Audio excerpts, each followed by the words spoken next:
Hello friends, आज मेरे हाथ में जो पेपर है ये है 2014 नवोदय विद्यालय प्रवेश परीक्षा क्लास 6 का। इसमें दूसरे वीडियो में मैं हल कर चुका हूं मानसिक योग्यता और हिंदी, और इस वीडियो में हल करेंगे गणित वाला पोर्शन। ये बहुत ही अच्छे क्वेश्चन नवोदय में पूछे जाते हैं। ये नवोदय विद्यालय के लिए तो की तैयारी करने वाले बच्चों के लिए तो उपयुक्त है ही। इसके अलावा जो सैनिक स्कूल या अन्य एग्जाम की भी तैयारी कर रहे हैं उसके लिए भी बहुत ही अच्छे स्टैंडर्ड के प्रश्न हैं। तो चलिए शुरू करते हैं। मैं उत्तम सिंह राणा और मेरे साथ शुरू करते हैं Navodaya Vidyalaya exam entrance exam का ये पेपर।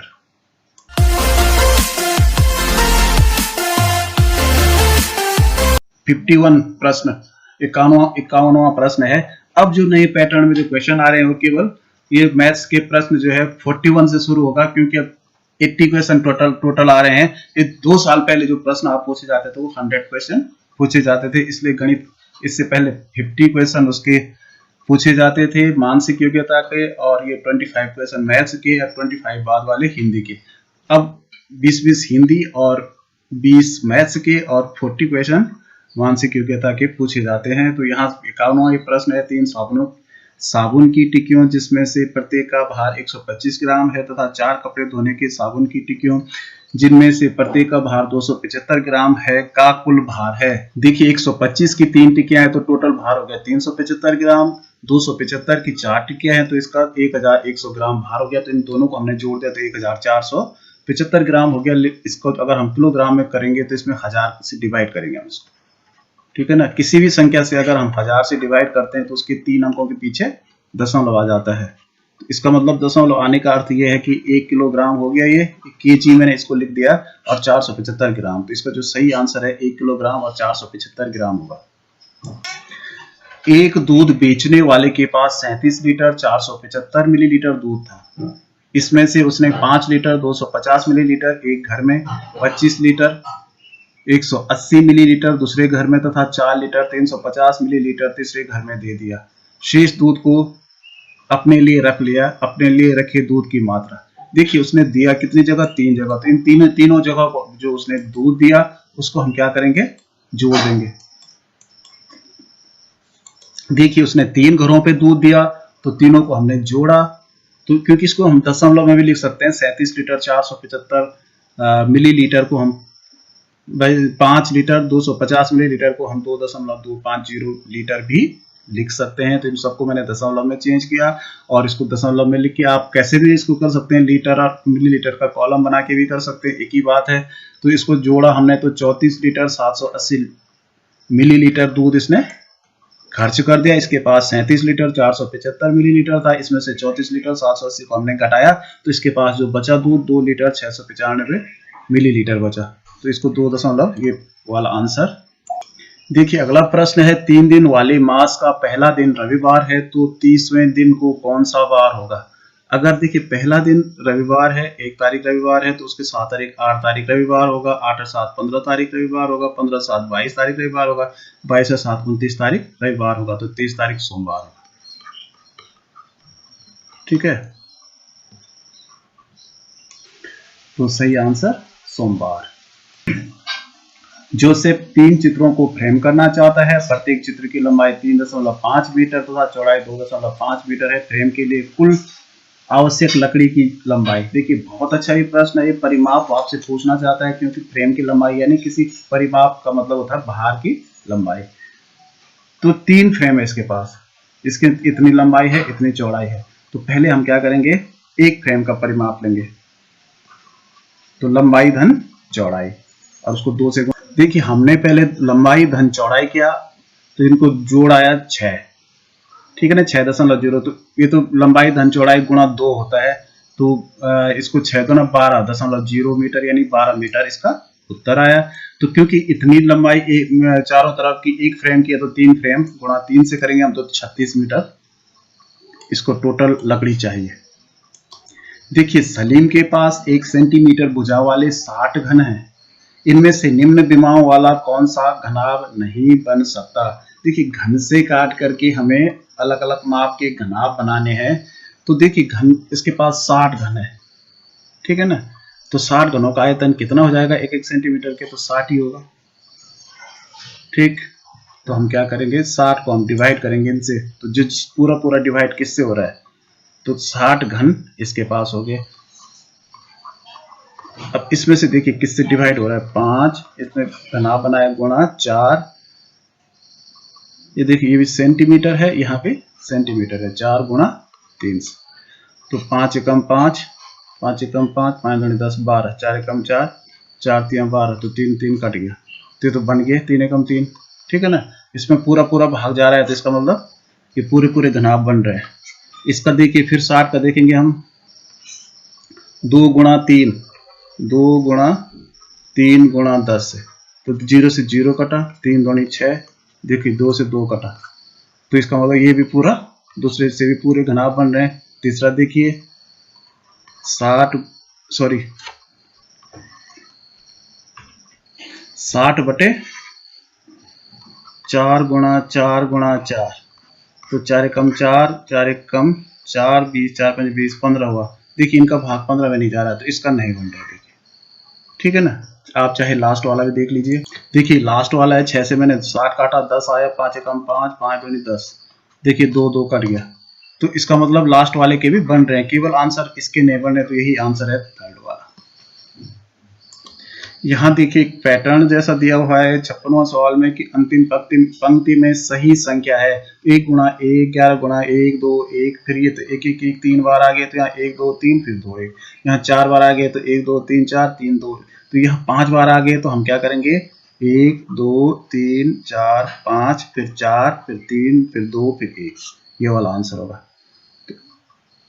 1 2 ये भी गलत है, ये भी गलत है, तो इसका मतलब सही आंसर लास्ट वाला होगा, ये वाला देखिए सही आंसर है, 1 2 3 4 5 और फिर 4 3 2 1, सही आंसर।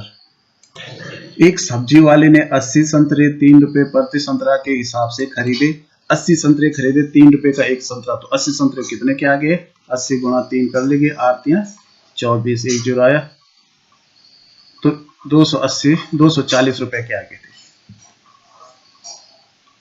इनमें से उसने 10 संतरे भिखारियों को मुफ्त बांट दिए, तो 80 में से 10 कम कर दिए इसने, तो इसके पास जो बचे हैं 70 संतरे। शेष संतरों को 4 रुपए प्रति संतरा के भाव से बेच दिया। अब कितने बचे 70, तो 70 को क्या भाव बेचा इसने 4 रुपए का, तो 7 चौक 28 हो गया, ये 0 आ गया, तो 280 रुपए के बिके, तो यानी कि संतरों का क्रय मूल्य हो गया 240 रुपए, विक्रय मूल्य हो गया 280 रुपए। उसका लाभ प्रतिशत, तो लाभ कितने रुपए का हुआ, 280 में से 240 को हम घटा देंगे, तो 40 रुपए का लाभ हुआ। तो 40 रुपए का लाभ कितने पे हुआ, प्रतिशत इसे बताना है, लाभ प्रतिशत, तो लाभ प्रतिशत बराबर लाभ गुणा गया 100 बटे क्रय मूल्य, तो क्रय मूल्य 240 है, ये 0 कटा, ये 0 कटा, 4 एकम 4, 4 6 24, 100 बटे 6 आया, तो देखिए 6 को हमने 2 से काटा, तो 2 3 6 हुआ, 2 5 10, 50 बटे 3, तो 3 का भाग हम 50 में देंगे, तो 3 एकम 3, 2 20 हुआ, 3 6 18, 2 बटे 3 प्रतिशत, 16 सही, 2 बटे 3 प्रतिशत का लाभ हुआ। देखिए अगला प्रश्न है 58 वाला, कितनी धनराशि 12% प्रति वर्ष ब्याज की दर से 2.5 वर्ष में साधारण ब्याज पर 1300 हो जाएगी।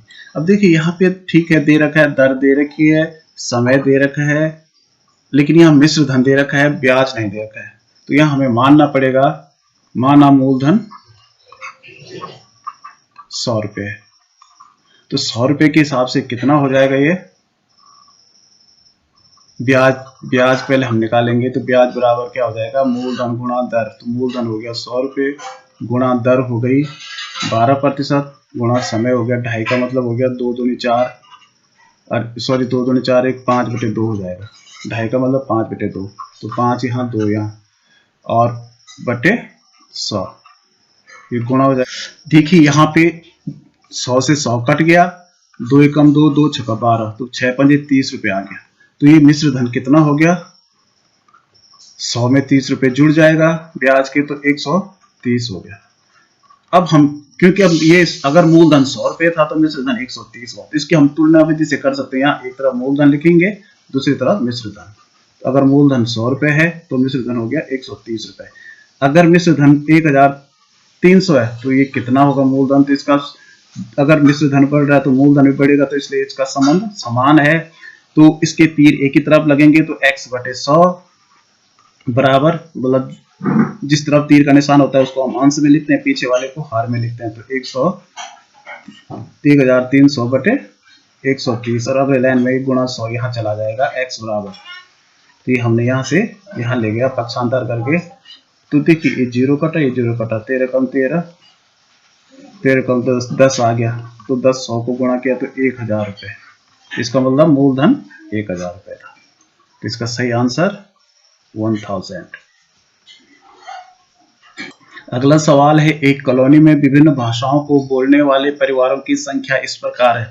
हिंदी को 500 लोग बोलते हैं, तमिल 450 बोलते हैं, बंगाली 250 बोलते हैं और मलयालम 150 लोग कहते हैं। अन्य भाषाओं को बोलने वाले 250 परिवार हैं। कॉलोनी में परिवारों की कुल संख्या। अब देखिए परिवारों की कुल संख्या, तो क्या हिंदी बोलने वाले 500 हैं, बंगाली बोलने वाले 450 हैं, तमिल बोलने वाले बंगाली वाले 250 हैं, मलयालम वाले 150 हैं, अन्य भाषाओं वाले 250 हैं। तो सब कितनी संख्या होगी, 5 5 10 5 15 5 20 का 0, 2 और 2 4 1 5, 2 7 और 4 11 और 4 16, तो 1600 हो जाएगी, 1600। ठीक है। देखिए प्रश्न है, निम्न आरेख की सहायता से बताइए कि विद्यार्थी ने सब विषयों में कुल कितने अंक प्राप्त किए। देखिए ये है विषय, यहाँ देखिए अंग्रेजी विषय में 15 अंक इसमें प्राप्त किए। तो सब विषय में कुल कितने अंक, तो सबसे पहले अंग्रेजी में हम लेंगे, तो अंग्रेजी लिख दीजिए यहाँ।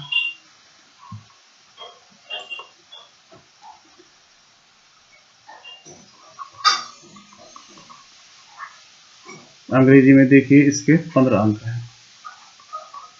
अब देखिए दूसरा विषय विज्ञान है, 25 अंक हैं, तो विज्ञान में 25 अंक। तीसरा विषय है सामाजिक विज्ञान, 20 अंक हैं, ईवीएस में 20 अंक।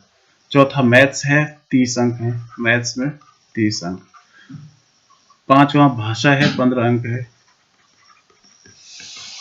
इन सबको जोड़ दीजिए, तो 5 5 10 15 का 5 हासिल 1, 3 और 1 4, 1 5 2 7 और 2 9 और 1 10, तो सब मिला के 105 अंक विद्यार्थी ने प्राप्त किए।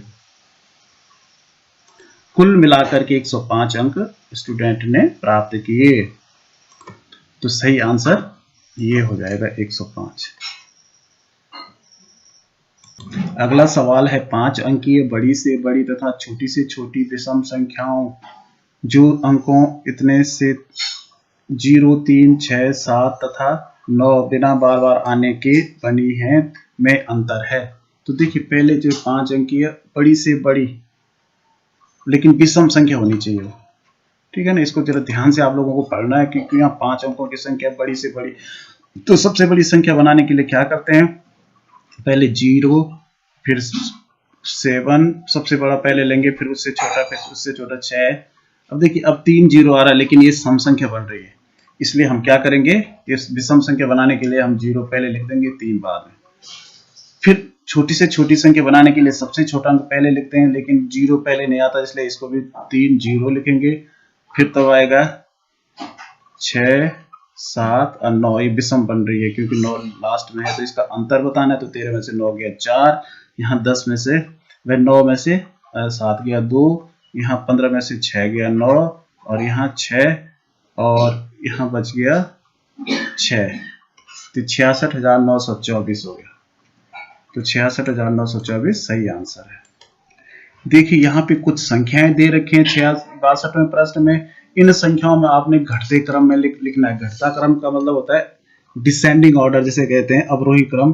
तो देखिए 1 2 3 4 5 5 है सब में, इसमें भी 5 है, इसमें भी 5 है, इसमें भी 5 है। तो सबसे पहले हम लास्ट का देखते हैं, तो यहाँ 4 4 है सब में, तो इसका मतलब यहाँ तक बराबर है। फिर 5 5 है, इसमें भी 5 है, इसमें भी 5 है, इसमें भी 5 है, इसमें भी 5 है, बराबर है। फिर 4 है, 4 है, यहाँ देखिए 5 है, यहाँ 4 है, तो ये बराबर है, ये बड़ी संख्या तो पहले घटते क्रम में सबसे बड़ी लिखेंगे क्योंकि यहाँ 5 है, 45,504। फिर इनमें से देखेंगे अब बाद वाला, यहाँ देखिए यहाँ 0 है, यहाँ 5 है, यहाँ 4 है, तो जो बड़ा है ये वाला पहले आएगा 45,450। फिर आएगा ये 449, 45,449, लास्ट में ये आ जाएगा 45,405। तो कौन सा सही है? तो ये पहला वाला ही सही है। देखिए अगला प्रश्न है 335.88 तथा 37 के योग से क्या घटाया जाए कि जिससे परिणाम 4.08 प्राप्त हो। यहाँ पे देखना चाहते हैं कि आपको दशमलव आते हैं कि नहीं आते हैं, तो पहले इसका योग हमें करना पड़ेगा। ये कह रहा है कि 435.88, इसमें 37 जोड़ना है, तो इकाई ये है, ये 37 है, 0.00 हम लिख देंगे क्योंकि इसके आगे कुछ नहीं है। तो ये आया इसका योग 7 और 5 12 का 2 और 3 और 3 6 और 1 7, 472 इतना आया। इसमें से हम क्या घटाएं कि उत्तर इतना प्राप्त हुआ, तो हम इसी को घटा देंगे, 4.08 को हम घटा देंगे। तो 8 में से 8 गया 0 8 और यहाँ 12 में से 8 गया 4 गया तो 8 6, तो 668.80 को हम घटाएंगे ये वाला आंसर, तब जाके इतना आंसर प्राप्त होगा। यहाँ पे घटाने का निशान भी रखिए। देखिए ये वाला आपको सरल करना है, तो सबसे पहले हम कोष्ठ के भीतर का करते हैं, बाकी हम वैसे लिखेंगे 80 धन, अभी इसमें भाग देना, तो 8 का भाग 8 एकम 8, तो 8 का भाग हम 800 में देंगे, तो आप अलग पे भी दे सकते हैं, तो 100 आएगा गुणा 2, ठीक है ना। अब ये कोष्ठ खत्म हो गया क्योंकि ये हमने सॉल्व कर दिया, 800 भागा 8 की जगह हमने 100 लिख दिया। अब क्या करते हैं, इसमें गुणा पहले करते हैं, तो 80 धन 100 दूनी 200 हो गया, तो 200 में 80 जुड़ेगा तो 280 आंसर हो गया, ठीक है ना।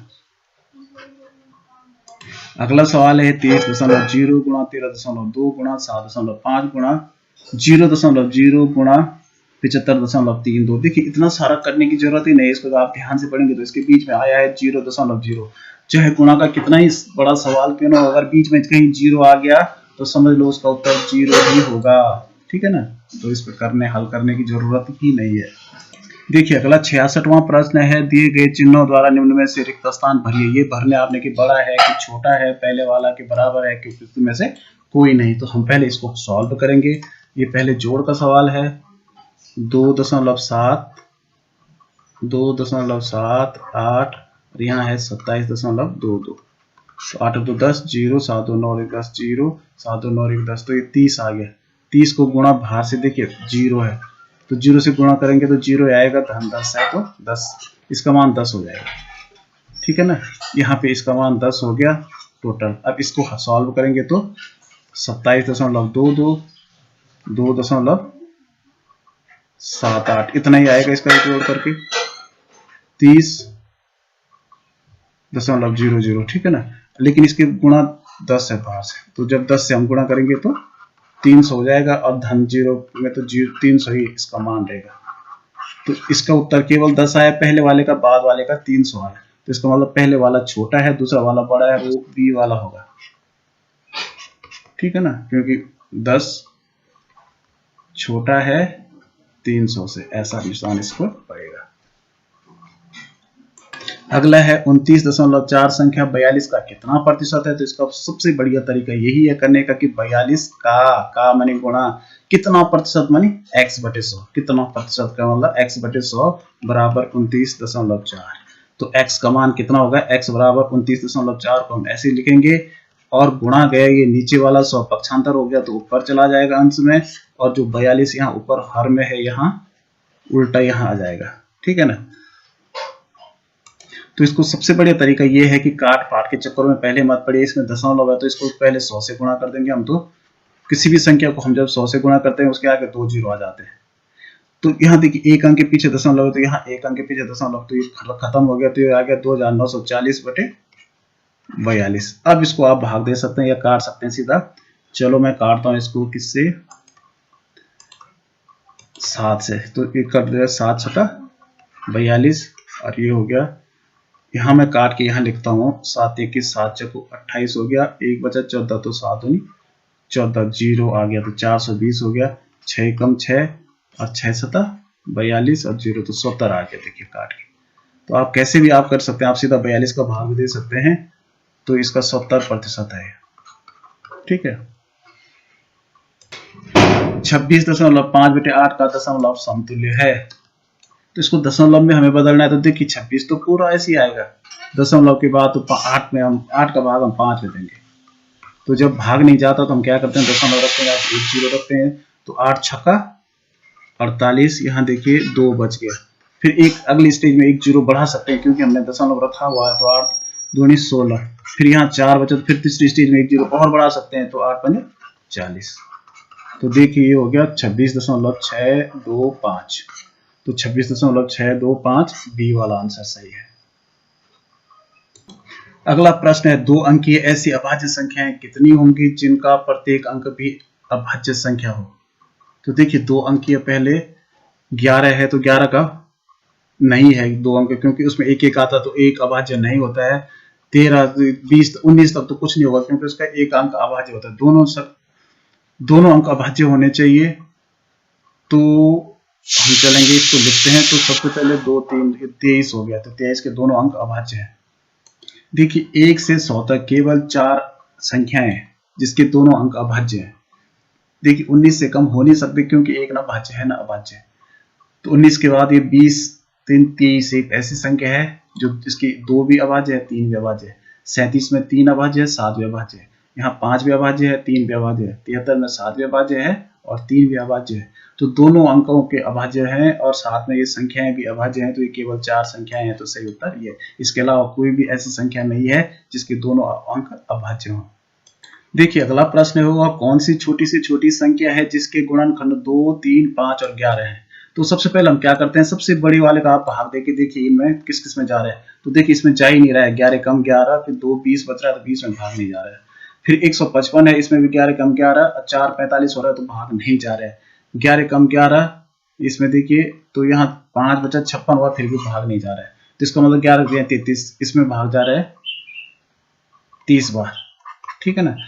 अब 5 का 20 में भाग जाएगा, क्योंकि इसकी इकाई में 0, जिसकी इकाई में 0 होता है उसमें 5 का भाग जाता है। 3 का भी जाएगा, क्योंकि 3 और 3 6, इसको आपस में जोड़ेंगे तो इसका जोड़ 6 हो रहा है, तो इसका मतलब 3 का वैसे भी जा रहा है, 3 कम 3 3 कम 3, और 2 का तो जाएगा ही, क्योंकि ये सम संख्या है। इसलिए ये छोटी से छोटी संख्या 330 है, जिसके ये सभी गुणनखंड है, ठीक है ना। देखिए यदि 10,76,65,57,658, मैंने यहाँ पे लिख दिया 665 एकम 765। तो दिखने का बड़ा आसान है सवाल, यहाँ कुछ नहीं बचा। फिर यहाँ 7 उतारेंगे, तो इसमें भाग नहीं जाएगा, तो हम 0 बार भाग देंगे, ठीक है ना।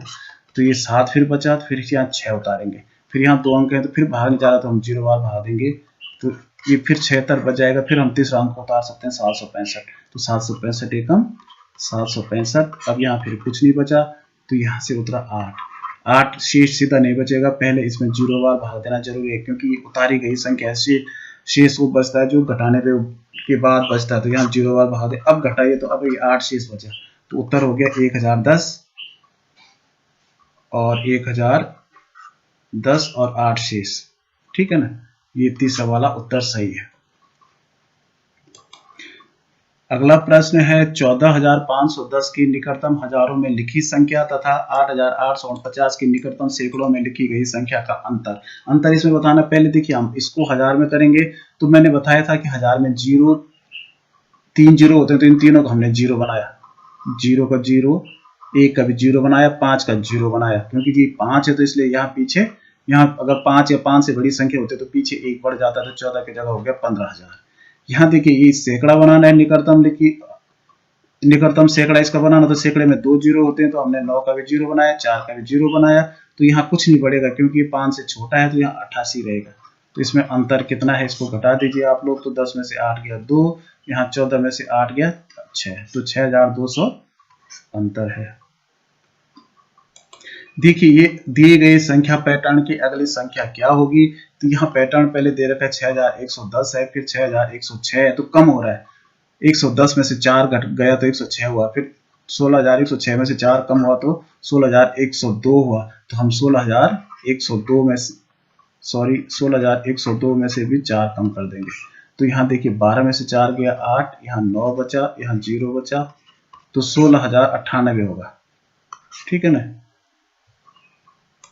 देखिए निम्न पैटर्न में अंकों की अगली पंक्ति क्या होगी, तो यहाँ देखिए हम 30, 42 यानी 12 ज्यादा है, 42 में 12 जोड़ के 54 हुआ, 54 में हम 12 जोड़ देंगे तो 4 और 2 6 और 1 66 हो जाएगा। ठीक है ना, 54 और 10 64 और 2 66। यहाँ पे देखिए 55 में 57 यानी 12 ज्यादा, ये देखिए 57 में 12 जोड़ के 69 हुआ, 69 में 12 जोड़ेंगे तो 10 जोड़ के 79 और 80 81 हो जाएगा। यहाँ 72 है, 12 जोड़ के 72, फिर 12 जोड़ के 84, फिर 12 जोड़ के 96 हो जाएगा। तो ये हो गया 66 81 96, 66 81 96। देखिए 30 का आंसर बिल्कुल सही है। अगला प्रश्न है 6.75 सेंटीमीटर को किलोमीटर में लिखने पर ग्राम पर प्राप्त होता है। क्या प्राप्त होगा, पहले हम देखेंगे 1 किलोमीटर में कितने सेंटीमीटर होते हैं। तो इसको हम इस तरह से समझते हैं। देखिए ये सेंटीमीटर है, तो 1 सेंटीमीटर में कितने डेसीमीटर होते हैं, 1/10। मीटर कितने होंगे, 1/100। डेकामीटर 1/1000। हेक्टोमीटर 1/10,000 और किलोमीटर होंगे 1/1 लाख। ठीक है ना। तो 1/1 लाख का मतलब हमें 1 लाख से इसको डिवाइड करना पड़ेगा। तो देखिए किसी अगर हम 6 इसमें भाग देते हैं, 6.75 में 1 लाख, 2 3 4 5 0 1 लाख में होते हैं, तो यहाँ 5 अंकों के और पीछे दशमलव चला जाएगा। 5 अंक पीछे आने तो 1 अंक ये हो गया, 2 3 4 5 यहाँ आ जाएगा 0। तो इसका आंसर हो जाएगा 0.004 बीच में और आगे। तो ये तीसरा वाला आंसर बिल्कुल सही है। ठीक है ना। तो इस तरह से ये मैथ्स का पेपर समाप्त होता है। अगर आपको अच्छा लगे तो इसको लाइक और शेयर जरूर कीजिएगा, और इसी तरह से मैं कुछ अन्य आपको नए नए वीडियोस भेजता रहूँगा ताकि आपको बहुत सुविधा मिले नवोदय की तैयारी करने में या सैनिक स्कूल की तैयारी करने में।